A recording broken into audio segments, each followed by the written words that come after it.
the church is getting smaller. An interesting thing happens when you start to ask folks on the street about their church attendance. It's a thing that researchers call the halo effect. It happens with religion and exercise.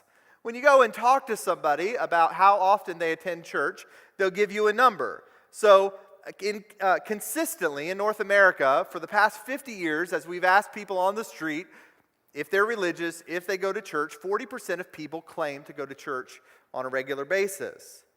The problem comes in when you actually go to the churches and count the heads and compare that to the population. You find that only about 15 to 17% of people actually go to church.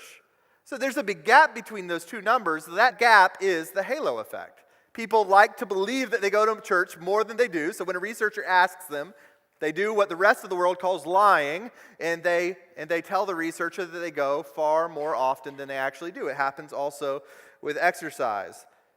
But this is what's going on in North America. We've published these numbers saying that 40% of Americans are going to church every weekend, but the truth is that nowhere near 40% are going to church. Those numbers also are declining.